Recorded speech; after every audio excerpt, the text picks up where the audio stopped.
जय हिंद दोस्तों, जय हिंद, जय भारत। आप सभी का एक बार फिर से स्वागत है आपके अपने YouTube चैनल में। तो साथियों, आज हम आपके लिए बहुत ही इम्पोर्टेंट न्यूज लेकर आए हैं। तो एक एक न्यूज आपको डिटेल में बताएंगे। तो पहला है हमारा, सेना जवान ने कैंट से AK-47 चुराई, 6 लोग लूट में शामिल, उन्हें गिरफ्तार किया गया। आगे उन पे क्या कार्रवाई होगी वो मैं लेटर दिखाऊंगा।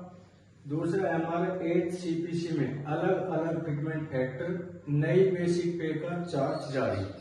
जो हमारा आपका पे कमीशन है उसमें बोल रहे थे फिटमेंट फैक्टर एक ही होगा अफसर देशवास का, लेकिन ऐसा नहीं है। उसकी लिस्ट जारी हो चुकी है, इसका मैं आपको चार्ज दिखाऊंगा। अगला है कर्नल की पत्नी के साथ यौन उत्पीड़न, वो भी अफसर मैस पार्टी में, इस पर बढ़िया प्लेट है। अगला है सैनिक स्कूल एडमिशन, सेना ने शुरू की नियुक्ति कोचिंग। जो सैनिक स्कूल है उसमें एडमिशन शुरू हो चुके हैं, तो उसके लिए सेना ने एक नियुक्ति कोचिंग तैयार की है, शुरू कर दी है, वो मैं बताऊंगा। पांचवा बहुत ही इम्पोर्टेंट है कि जो हमारे एक्स सर्विसमैन है PBOR मतलब ब्यूरो पब्लिक और रैंक से नीचे जो है, यानी सिपाही से लेकर हवलदार तक, उनके लिए dairy farm, poultry farm, goat farm केवल PBOR के लिए आरक्षित किए गए हैं। तो अब मैं एक एक करके आपको लेटर दिखाऊंगा। तो पहले हम देखेंगे 8 CPC सेना जवान ने कैंट से AK-47 चुराई, इस पे मैं लेटर दिखाऊंगा। चलिए, तो हम आपको दिखाएंगे। जैसा कि आप देख रहे हो सैनिक को हथकड़ी डाली हुई है। तो ये आप अखबार की कटिंग देख रहे हो। छीना झपटी के मामले में 2 सैनिक कर्मियों सहित 6 लोग राइफल के साथ गिरफ्तार। साथियों, ये न्यूज है, तो इसमें आपको मैं दिखा रहा हूं।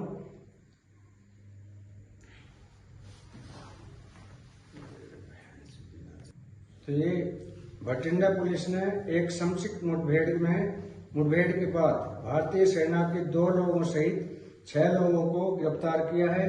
वे जम्मू में भारतीय सेना की इकाई से चुराई गई असॉल्ट राइफल AK-47 का उपयोग करके बंदूक की नोक पर छीनने के मामले में पुलिस द्वारा वांछित थे।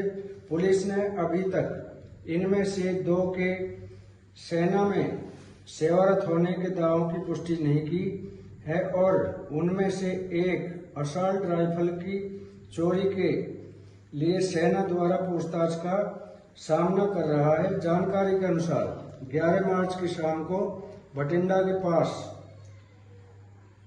भुट्टो के 3 होटल में 6 लोग पहुंचे और 6 में से 3 ने अंदर जाकर होटल के मालिक तरब कुमार से 7,000 रुपये छीन लिए। पुलिस ने अज्ञात व्यक्तियों के खिलाफ प्राथमिकी दर्ज की थी और शुक्रवार को एक मुख्य सूचना सिटी के आरोपी व्यक्ति भटिंडा भुट्टो रोड पर देखे गए हैं। भटिंडा के SP सिटी नरेंद्र सिंह ने कहा कि कल पुलिस पार्टी ने गुप्त सूचना के अनुसार काम किया और जब आरोपियों के पास पहुंचने की कोशिश की गई तो उनमें से एक ने पुलिस पार्टी पर गोली चला दी, जो वाहन में जा लगी। आरोपियों के पास पहुंचते ही जवाबी कार्रवाई शुरू हुई। पुलिस ने 2 गोलियां चलाई और उनमें से एक गोली सतवंत सिंह नामक एक आरोपी के पैर में लगी। पुलिस ने वाहन में जाकर सवार सभी 6 लोगों को गिरफ्तार करने में सफलता प्राप्त की, जिनकी पहचान घायल सतवंत सिंह, हरदीप सिंह, हरगुन, असर और सुनीत तथा गुरदीप के रूप में हुई। सुनीत और गुरदीप ने दावा किया कि वे क्रमशः जम्मू और कश्मीर श्रीनगर में भारतीय सेना में सेवारत है, जबकि सुनीत ने दावा किया कि उसने जम्मू से हथियार चुराया था, लेकिन वर्तमान में ही छुट्टी पर है और छुट्टी पर आने से पहले उसने जम्मू में अपनी पोस्टिंग आने से दावा किया था। हम दिखाएंगे 8 पे कमीशन, ये रहा पूरा चार्ट जैसा कि आप स्क्रीन पे देख रहे हैं। केंद्रीय कर्मचारियों का इतना होगा फिटमेंट फैक्टर, किस पे लेवल पर कितनी बढ़ेगी सैलरी।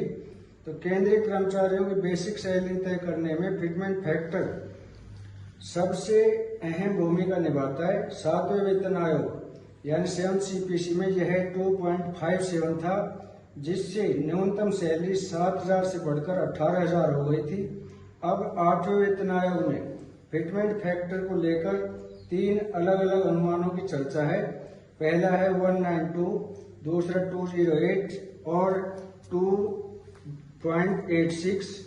यह तय करेगा कि कर्मचारियों की नई सैलरी कितनी होगी। अगर फिटमेंट फैक्टर 2.86 होता है तो न्यूनतम वेतन 18,000 से बढ़कर 51,400 तक जा सकता है। मैं आपको चार्ट दिखा रहा हूँ, इसको ध्यान से देखना। नई बेसिक सैलरी जो है मौजूदा बेसिक पे कितनी हो जाएगी फिटमेंट फैक्टर, तो उससे 1 पे कमीशन में सैलरी बढ़ने का अनुमान। तो ये पहला आप दिखा रहे हैं पे लेवल 1। तो इसके अंदर 7वें वेतन आयोग में आपकी सैलरी 18,000 रुपये थी। उसके बाद फिटमेंट फैक्टर 1.9 यदि लगता है तो आपकी हो जाएगी 34,500 और फिटमेंट फैक्टर 2.08 फिटमेंट फैक्टर मिलता है तो आपकी सैलरी होगी 37,440 रुपये। और यदि 2.86 फिटमेंट फैक्टर मिलता है तो आपकी हो जाएगी 51,480। यानी पे लेवल वालों की 18,000 से सीधा हो जाएगी 51,480 रुपये। अभी हम लेते हैं पे लेवल 2। पे लेवल 2 में 7वें वेतन आयोग में 19,900 थी। यदि फिटमेंट फैक्टर 1.92 लगता है तो ये हो जाएगी 38,208 रुपये। 2.08 लगता है तो 41,392 रुपये। और फिटमेंट फैक्टर यदि 2.86 लगता है तो आपकी हो जाएगी 56,914 रुपये। ये पे लेवल 2 की है।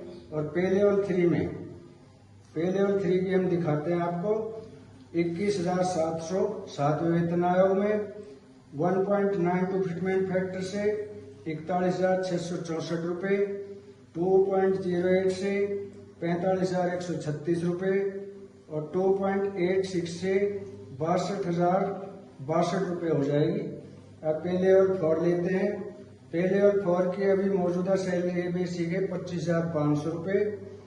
1.92 से हो जाएगी 48,960 रुपये और 2.08 से हो जाएगी आपकी 53,040 रुपये और 2.86 यदि लगा तो आपकी हो जाएगी 72,930 रुपये। अब आते हैं पे लेवल 5 पर। पे लेवल 5 वालों की मौजूदा सैलरी है 29,200 रुपये। इसमें 1.92 से अगर मिलती है तो ये हो जाएगी आपकी 56,064 रुपये। 2.08 से लेंगे तो 60,736 रुपये और फिटमेंट फैक्टर 2.86 लिया जाता है तो इसकी हो जाएगी 83,512 रुपये। अभी पे लेवल 6 की देखें, मौजूदा है 35,400, अगली हो जाएगी 67,968। 2.08 लेते हैं तो 73,632 और यदि 2 है 35,400, अगली हो जाएगी 67,968।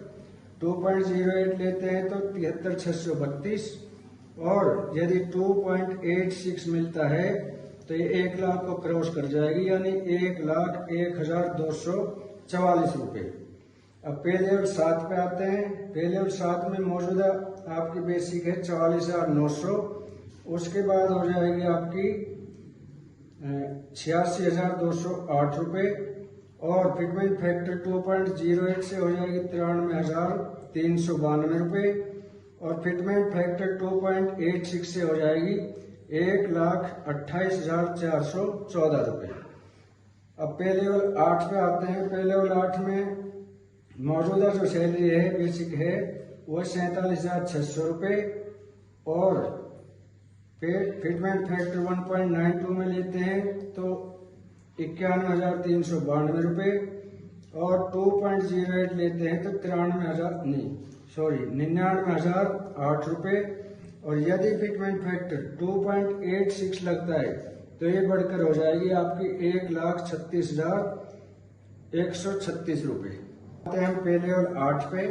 पे लेवल 8 पे मौजूदा सैलरी आपकी 47,600। अगला है 91,392 और 99,08। और यदि फिटमेंट फैक्टर लगता है 2.86 तो हो जाएगी 136 रुपये। और ये जो फिटमेंट फैक्टर ये पे लेवल है ये सिर्फ हमारे लिए 9 तक ही है, उसके आगे अफसर के शुरू हो जाते हैं। कि जो कर्नल साहब की पत्नी के साथ में जो उत्पीड़न हुआ तो उसके हम आपको लेटर दिखा रहे हैं कि पीड़िता ने बताया कि ब्रिगेडियर ने बार बार उसके साथ उदासीनता के बावजूद भी उसके साथ छेड़छाड़ जारी रखी। स्थिति तब और बिगड़ गई जब उसने कथित तौर पर अपमानजनक भाषा का प्रयोग किया तथा उस पर शारीरिक हमला करने का प्रयास किया, जिसे उसके पति ने रोक दिया। उन्होंने 13 अप्रैल 2024 को एक अन्य अधिकारी द्वारा आयोजित गृह प्रवेश रात्रि भोज की तौर पर उचित टिप्पणी की, जिसमें कहा गया था कि आप मारने के लिए कपड़े क्यों पहनते हैं। एक अन्य मामले में 13 जुलाई 2024 को उसने वरिष्ठ अधिकारी पर उसके घर पर रात्रि भोज के दौरान उसके पति के सामने जबरन उसका हाथ पकड़ने का प्रयास करने का आरोप लगाया। औपचारिक शिकायत के बाद पुलिस ने भारतीय न्याय संहिता BNS की धारा 75(2), 79 और 35 तो इस पर मुकदमा दर्ज हुआ है। इसकी हम आपको क्या इसकी रहेगी, क्या अपडेट आएगी, उससे आपको अवगत कराएंगे। तो साथियों, ज्यादा वीडियो लंबी ना हो जाए, इस वजह से आज के लिए इतना ही। यदि वीडियो अच्छी लगी हो तो लाइक, शेयर और सब्सक्राइब अवश्य करें, ताकि हम हर नई अपडेट से आपको अति शीघ्र अवगत करा सकें। तो आज के लिए इतना ही। जय हिंद, जय भारत।